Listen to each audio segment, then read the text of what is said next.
Mark's marriage has been emotionally dead for at least the past decade. No intimacy, no real conversation. They function more like roommates managing logistics than partners sharing a life. And when he's honest with himself, he knows it's over and has been for years. He's tried talking to her about being unhappy and wanting to work on the marriage, but she doesn't really take him seriously. He feels unseen and disrespected. But when his brother asks why he doesn't just leave, Mark freezes and has trouble coming up with an answer. But in his head, he thinks, well, what if I end up alone forever? What if this is as good as it gets? At least I know what I'm dealing with here. Also, maybe she'll get tired of this and file for divorce.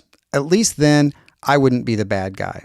If I leave, she'll hate me, my relationship with my kids will be ruined, and she'll try to turn everyone we know against me. At least if I stay, I'm not causing a catastrophe. If you're a nice guy who's ever stayed in a relationship, job, or situation that you knew wasn't working, not because you loved it, but because leaving felt too risky, then you understand what Mark is going through. Today I want to talk about why nice guys choose the devil they know and what actually costs you when familiar pain starts feeling safer than uncertain freedom. And here's the thing that most people don't understand about nice guys. You don't stay stuck because you're weak or you enjoy suffering. You stay stuck because you've spent decades becoming experts at managing predictable dysfunction while remaining terrified of unpredictable possibilities. Think about it. Nice guys are conflict avoiders by nature. You built your entire identity around keeping things smooth, managing other people's emotions, and minimizing disruption. You've gotten really good at navigating the problems you know, how to handle your wife's mood swings, how to manage your boss's unrealistic demands, how to deal with that friend that always makes everything about themselves. The devil you know comes with a script. You understand the rules, the triggers, the coping mechanisms. You know when the explosion is coming, how long it will last, and what you need to do to get back to baseline. It's exhausting, but it's familiar. And familiar feels safer than the unknown. But here's what you don't realize. That sense of safety is completely false. When you choose the devil you know, you're not actually in control. You're just managing your own imprisonment more predictably.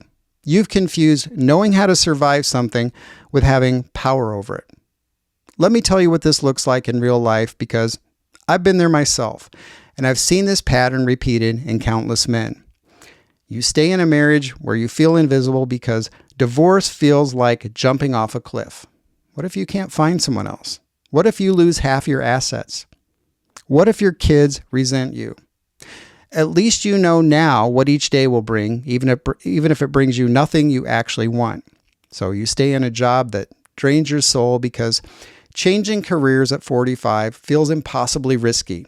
What if the new place is worse? What if you can't learn the new skills? What if you take a pay cut and never recover?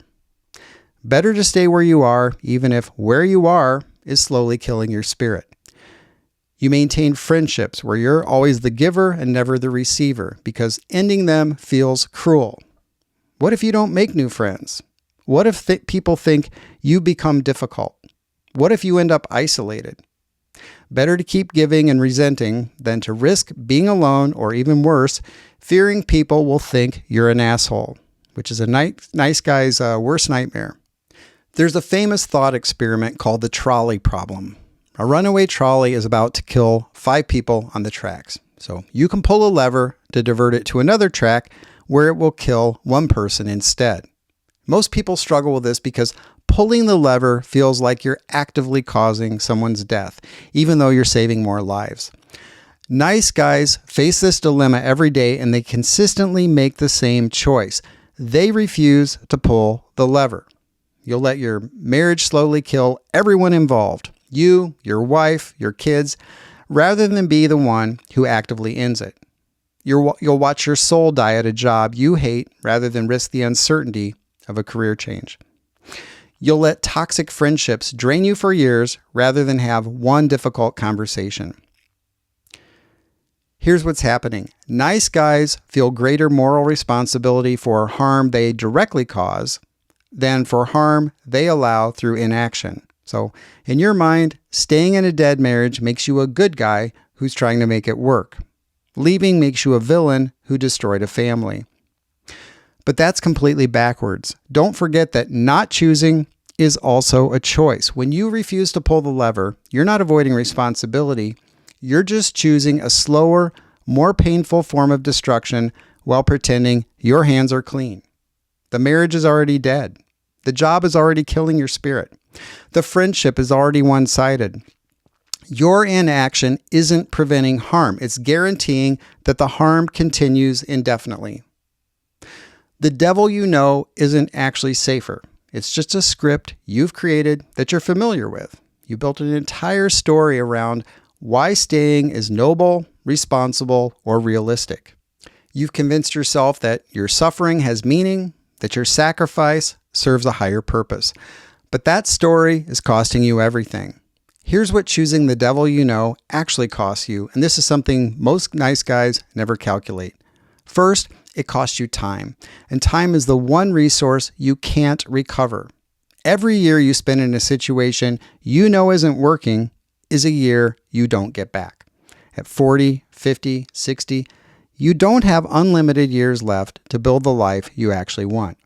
Second, it costs you self-respect. Deep down, you know you're avoiding the truth. You know you're settling. You know you're choosing comfort over courage. And that knowledge corrodes your relationship with yourself. You start to see yourself as someone who accepts less than you deserve, and that becomes a self-fulfilling prophecy. Third, it costs you possibility. When you're committed to managing familiar dysfunction, you can't be open to new opportunities. You can't see options that exist outside your current framework because you're so focused on maintaining the status quo. But the biggest cost is this. You rob yourself and everyone around you of the chance to experience an authentic relationship with the real you. When you're staying in situations out of fear rather than love or choice, you're not fully present. You're managing, enduring, surviving, but you're not living. Your wife or partner deserves a husband who chooses her because he wants to be there, not because he's afraid to leave. And I can tell you that after meeting an amazing woman and getting remarried, this is the best possible situation. We're both competent adults who can manage life on our own. We don't need each other. We choose each other. And that feels very different than feeling stuck in a marriage or relationship out of fear or obligation. Your kids deserve a father who models courage and authenticity, not resignation and accommodation. And I learned this lesson too with my own kids. They respect me more now than they did when I was an accommodating nice guy with no backbone. Your friends deserve someone who's genuinely engaged, not someone who's just going through the motions to avoid conflict. And you deserve relationships that energize you instead of drain you. Work that engages your talents instead of just paying the bills. And a life that feels like yours instead of something you inherited by default. If you're getting value from this so far, please support the channel by liking the video. Thank you. So how do you stop choosing the devil you know? It's simple, but of course it's not easy. First, you have to get honest about what it's actually costing you. Not just the obvious costs, the stress, the frustration, the resentment, but the deeper costs. What version of yourself is being buried by your need to avoid uncertainty? What possibilities are you not even seeing because you're so focused on managing what you already have? Second, you need to reframe uncertainty. Right now, you're treating the unknown as inherently dangerous. But uncertainty isn't the enemy. Staying in situations that slowly destroy you is the enemy. The unknown contains both risk and possibility. Pain and joy, failure and success. The devil you know only contains what you already have, which is obviously not working. And here's the most important part. You have to stop treating your fear of the unknown as wisdom. It's not wisdom, it's conditioning. You've been trained to believe that avoiding risk is always smart, that keeping things predictable is always better, and that familiar problems are preferable to unfamiliar possibilities. But that's not true. Sometimes the smartest thing you can do is walk away from what's not working, even when you can't see exactly what comes next. Sometimes the bravest thing you can do is to choose uncertainty over misery. And I want to be clear about something. I'm not advocating for impulsively shaking up your whole life. It's tempting, I know, but I'd recommend focusing on what's most important to you that's not working and then thoughtfully approaching any changes you decide to make. And I hope you'll learn to stop using fear of the unknown as an excuse to stay trapped in situations that aren't serving you. The devil you know is still the devil. And every day you choose him, you lose a little more of yourself. Here's what I want you to ask yourself this week. What am I tolerating simply because it's familiar? What story have I built around why staying is noble or responsible? And what would I do if I actually believed I could handle whatever comes next? The devil you know isn't keeping you safe. It's keeping you small, and you deserve better than small. Let me know if this resonates with you and what you'd add to the conversation. And if you're a guy who's ready to start being more true to yourself, be sure to subscribe for more content like this. Thanks for watching.